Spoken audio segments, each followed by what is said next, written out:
And then, again, the body, just like with dogs, they look relaxed. They move pretty easily in their cage. Offensive cats, just like dogs, stand tall. They're on their toes. They're stiff. They arch their backs. They may turn sideways as well because they think they look more intimidating and bigger because they're not this wide. Now they're this wide when they turn sideways. Defensive cats, again, they stay on the floor. They crouch down. They stay at the back of the cage. Their heads are usually down. A quick note on where it says that they tuck themselves in. There are two different ways that cats do this. Cats who are defensive and fearful tuck their legs under, but their feet are flat on the cage floor, okay, so that they can spring up and get away if they need to. Cats who are comfortable tuck their legs in and tuck their paws under. Okay, so they know that they're safe because it would take them a couple seconds, not even a couple seconds, but it would take them a second longer to get up and flee if there was danger, so they know there's no danger. Okay, so cats who are tucked in that way are fine. And just like dogs, again, aroused cats move frenetically. They're sticking their legs out of the cage and they're bouncing around and they're going to the back and shredding newspaper and tipping litter all over the place and then climbing the cage bars and over and over and over again. It's mostly going to be kittens that you see doing that, but not always. And then piloerection is arousal. That's the technical term also for hackles going up with dogs, but with cats it's not just on their neck or their spine, it's their entire body when all that fur stands up on end. Okay, so usually it's when they're frightened by something. I don't think I've ever seen a kitten who's so excited to play with other kittens, or like its litter mates or a new toy, that it's had piloerection. So with cats, it's more likely going to be a defensive, frightened reaction than anything. Okay, vocalizations with cats. This can be tricky. There are over 70 noises that cats make. And so really, if you're not a cat, I don't think you're going to understand what most of them are. I don't. Put it in context, and that's going to help. Look at the body language, that's going to help. Hissing and growling, always a warning. The more hot breath you get on you when the cat hisses at you, the more serious it is. Okay?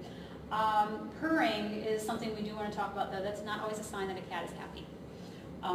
Look at the body language, and again, put it in context. We've had cats who have been hit by a car and have broken legs, or female cats who are giving birth. So probably somewhat painful situations that they're in, and they're purring.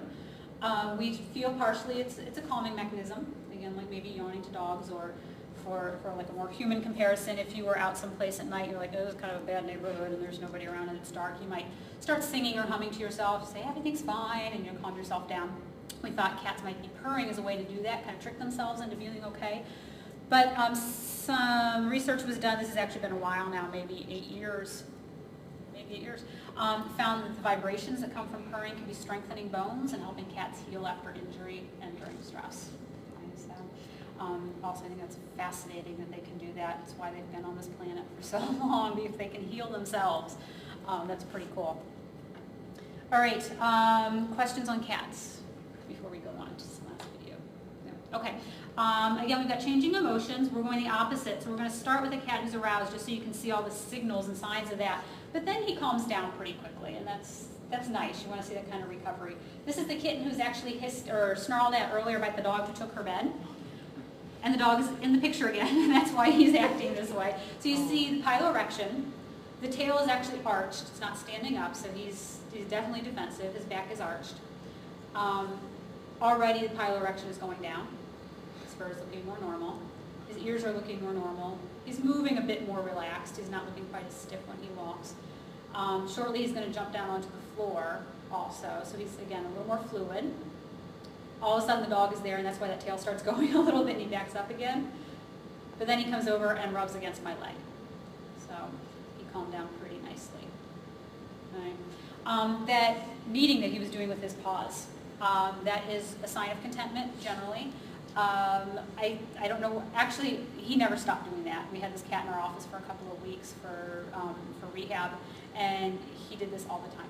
So with him, I don't know if he was just happy all the time or if there was something else going on, but most of the time if cats start doing that, it's a good sign. Okay, we're going to go through these videos, same thing. Let me know if you would approach these cats or not. Most of them we don't need audio on. I think this one we don't.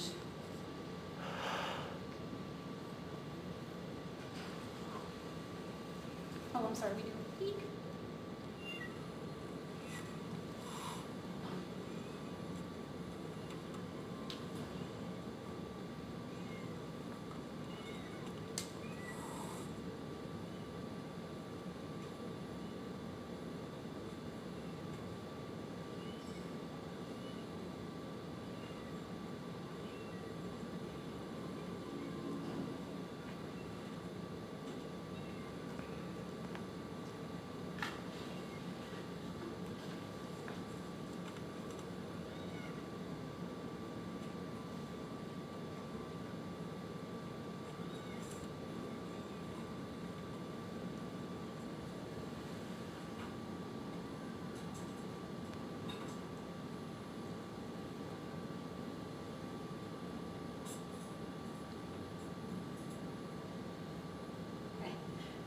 the back cracks me up every time because he's cross-eyed. So every time I look at this, I start giggling.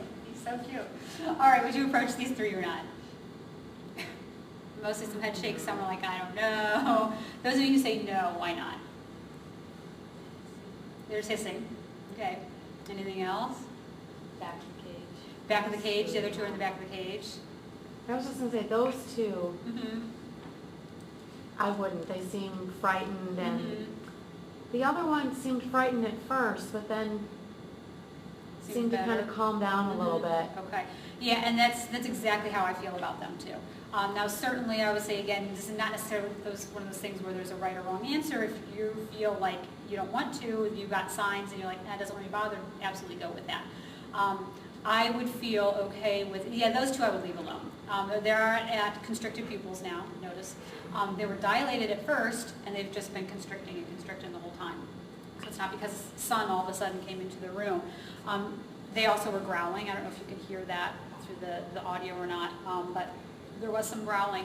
The one in the front, yeah, she's at the front of the cage. She's moving around. She did hiss, but it wasn't that nasty hot breath kind of hiss.